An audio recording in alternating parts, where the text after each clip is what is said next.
Hi అండి. నేనైతే ఈ వీడియోలో ఉక్స్ ప్యాంటు ఇంత ఈజీగా కుట్టుకోవచ్చు అన్నట్టుగా చూపిస్తున్నాను. చూసారు కదా, నేనైతే 2 మీటర్ల క్లాత్ అయితే తీసుకున్నాను. కటింగ్ అయితే చాలా ఈజీ. అలాగే మనం ఈ క్లాత్ని ముందుగా 2 మడతల మీద ఫోల్డ్ చేసుకొని అదే క్లాత్ని మళ్ళీ ఫోల్డ్ చేసి 4 మడతలు వచ్చేలాగా అయితే చూసుకోవాలి. చూసారు కదా, ఓపెన్ అయితే మన సైడ్ కాకుండా పై సైడ్ ఉండేలాగా ఓపెన్ ఇలా ఉండేలాగా చూసుకోవాలి. ఇలా 4 మడతల మీద అయితే ప్యాంట్ క్లాత్ అయితే వేసుకోవాలి. అలాగే మనం పొడవు ఇంతని ఉండదు, పొడవు ఎంత ఉంటే అంత తీసుకోవచ్చు. ఎందుకంటే ఇది కుర్చీలు ఎక్కువగా కిందని రావాలి కాబట్టి పాదం దగ్గర మనం ఎంత పొడవైనా తీసుకోవచ్చు. దీని పొడవు అయితే 37 అలాగుంది, 38. ఈ పొడవు అయితే నేను తీసుకుంటున్నాను. మనం ఇంకా మళ్ళీ పైన బెల్ట్గా వేస్తాం కాబట్టి ఇంకా క్లాత్ యాడ్ అవుతుంది. అయితే ఇప్పుడు మనం ప్యాంట్ పొడవునైనా తీసుకోవచ్చు, ఇలా టేప్ కొలత అయినా తీసుకోవచ్చు. అలాగే చూసారు కదా, ఇది మనం పైన 8 ఇంచీలు అయితే కిస్తా దగ్గర తీస్తున్నాను. ఎందుకంటే మనకి కిస్తా పట్టకుండా ఎక్కువగానే తీసుకోవాలి. మళ్ళీ పైన బెల్ట్ దగ్గర మనం తీసుకుంటాం కాబట్టి డౌన్ అయితే నేను 8 ఇంచీలు తీస్తున్నాను. అలాగే మనకి సిబెట్ దగ్గర కిందన కుర్చీల దగ్గర 7 ఇంచీలు తీస్తున్నాను. ఖర్చుకు 1 ఇంచీ పోయేలాగా. ఇంకా తక్కువైనా పర్లేదు, ఎందుకంటే నేను లోపలికి ఫోల్డింగ్ మనం చేసేది ఉక్స్ పట్టి రావాలి కాబట్టి 1 ఇంచీ ఎక్స్ట్రా తీస్తున్నాను. చూసారు కదా, ఈ విధంగా ఇలా మార్కింగ్ చేసుకోవాలి డౌన్లోని ఖర్చు చూసుకొని. అలాగే క్లాత్ అటు ఇటు కరెక్ట్గా సెంటర్లో చూసుకొని ఒక 9 ఇంచీలు అయితే మార్కింగ్ చేసుకోవాలి. ఎందుకంటే పైన మనం ఆల్రెడీ 8 ఇంచీలు మార్కింగ్ చేసాం కాబట్టి ఇక్కడ 9 ఇంచీలు కిందన 7 ఇంచీ మొత్తం 3 కలిపి మార్కింగ్ మనం షేప్ అయితే గీయాలి. కింద నుంచి డౌన్ వరకు ఒకదానికొకటి యాడ్ చేసుకుంటూ పైకి అయితే మార్కింగ్ చేసుకోవాలి. చూసారు కదా, ఎడల్పు అయితే 19 ఇంచీలు వచ్చింది. ఆ లూజు ఎంత ఉందో అంత పెట్టేస్తున్నాను, ఫ్రంట్ కుర్చీలు పెడతాం కాబట్టి పైన. అలాగే ఈ డౌన్ కాంచి పైకి ఇలా మార్కింగ్ చేసుకుంది మొత్తం యాడ్ చేసుకోవాలి.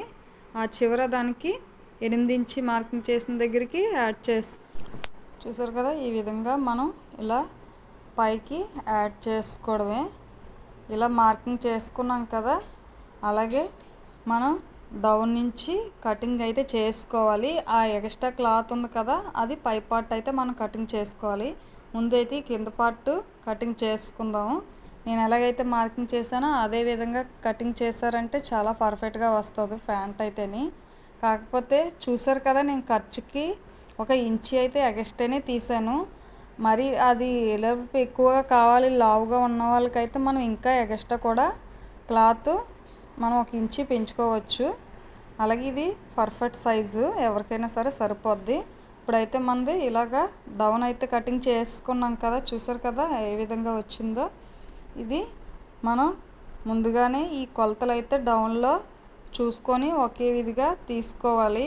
అది బాగా లూజ్ అయినా సరే పర్ఫెక్ట్గా రాదు ప్యాంటు. అలాగే ఇప్పుడు మనం ఇది పక్కన పెట్టేసుకొని పై పార్ట్ ఎలా కటింగ్ చేసుకోవాలో మిగిలిన క్లాత్లు అయితే చూద్దాము. ఇది సైడ్కి అయితే డిజైనర్ క్లాత్ వచ్చింది కదా, అది రాకుండా ఓన్లీ బ్లాక్ కలర్ రంగా వచ్చేలాగైతే తీస్తున్నాను. పొడవైతే 10 ఇంచీలు అయితే తీసుకుంటున్నాను.